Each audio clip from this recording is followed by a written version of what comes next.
8.5 ঘন্টা জার্নি করে গিয়ে যদি দেখেন আপনার বুক করা রুম অন্য কাউকে দিয়ে দিয়েছে, কেমন লাগবে আপনিই বলেন।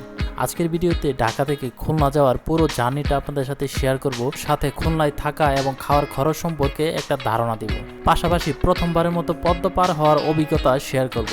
তো চলুন শুরু করা যাক। আমাদের যাত্রা শুরু হয় আবদুল্লাহপুর থেকে। এখন বাজে হচ্ছে 8:10।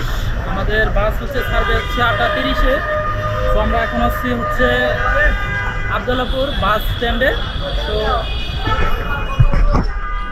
আমরা যাচ্ছি সোহাগ পরিবহনের একটি নন এসি বাসে করে। ঢাকা থেকে সাতক্ষীরা পর্যন্ত জনপ্রতি ভাড়া 750 টাকা করে এবং এসি বাসে 1000 টাকা করে। আবদুল্লাহপুর থেকে রাত 8:20-এ বাস ছাড়ার কথা, তাই কিছু সময় হাতে নিয়েই আমরা বাস স্ট্যান্ডে চলে যাই।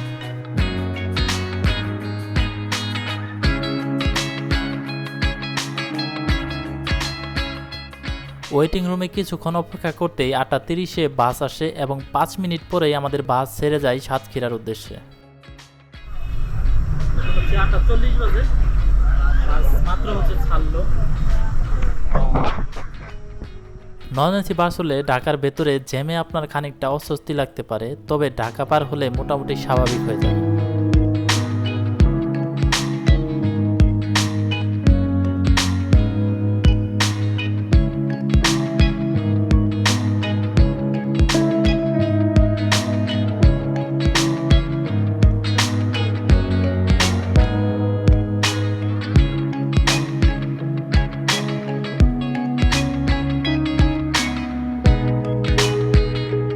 প্রায় 62 কিলোমিটার পাড়ি দিয়ে 12:15টার দিকে পদ্মা সেতু আমাদের ওয়েলকাম জানাচ্ছে। সো প্রথমবারের মতো পদ্মা সেতু পাড়ি দেওয়ার অভিজ্ঞতাটা আরও কয়েক গুণ বেড়ে যেত যদি দিনের আলোয় দেখতে পারতাম। রাত বাজে 12টা, আমরা পদ্মার উপরে ভাসছি।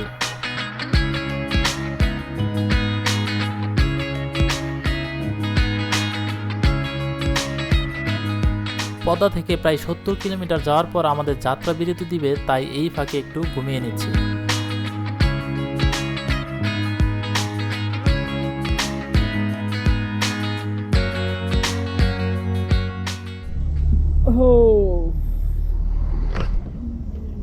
কয়টা বাজে? 1:09। সো আমরা হচ্ছে মাঝ রাস্তায়, এটা কি বলে, কাশিয়ানি না? ঢাকা থেকে 130 কিলোমিটার যাওয়ার পর সাম্পান হাইওয়ে ইন রেস্টুরেন্ট ও পার্টি সেন্টারে যাত্রা বিরতি দেয়, আর এখানে আমরা রাতের খাবার খেয়ে নিই।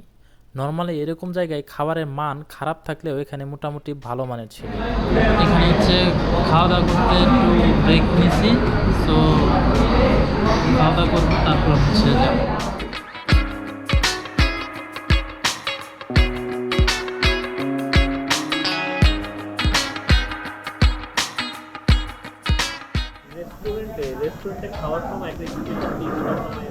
ভাইয়া দিকে পরামর্শ দিচ্ছিল খাবার আগে অবশ্যই খাবারের দাম সম্পর্কে জেনে নেওয়ার জন্য। খাওয়া শেষ করে আল্লাহর নামে আবার যাত্রা শুরু করলাম। বৃষ্টি ভেজা রাস্তায় চালকের গাড়ি চালানোটা ভালোই উপভোগ করছিলাম। সাতক্ষীরা যেতে এখনো আরো অনেক পথ বাকি, তাই একটু ঘুমিয়ে নিলাম। প্রায় 8.5 ঘন্টা জার্নির পর আমরা সাতক্ষীরাতে অবশেষে নামলাম। অবশেষে হচ্ছে কয় ঘন্টা, 8.5 ঘন্টা জার্নি করার পর মাত্র হচ্ছে নামলাম সাতক্ষীরা।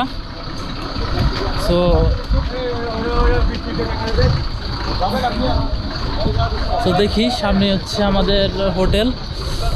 তো দেখি, আমাদের যেহেতু আগে থেকে হোটেল বুক করা ছিল, তাই আমরা এখন সরাসরি হোটেলে চলে যাব। ওই যে টাইগার দেখা যাচ্ছে একটা, প্লাস দেখা যাচ্ছে না।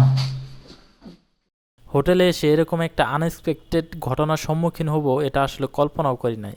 হোটেলে ঢুকে দেখি রিসিপশনে কেউ নেই। কিছুক্ষণ পর একজন লোক দেখলাম সাইডে বসে আছে। সে এসে বুকিং নাম্বার এবং নাম জানতে চাইলো। সব কিছু বলার পর সে আমাদের রুমের চাবি দিতে গিয়ে দেখে সেই রুমের চাবি নেই। কিছুক্ষণ খোঁজার পর বলল এই রুমটা ভাড়া হয়ে গেছে স্যার। যাই হোক, কিছুক্ষণ খোঁজাখুঁজির পর অন্য একটা রুমের চাবি দিয়ে বলল স্যার আজকে এই রুমেই থাকেন। তো কি আর করা, চাবি নিয়ে চলে আসলাম আমাদের রুমে।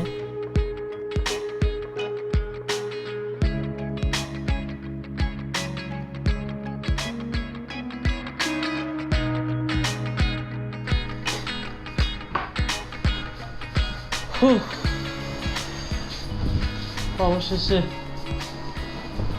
কাহিনী করার পর রুম একটু দিচ্ছে, দেখি কি অবস্থা।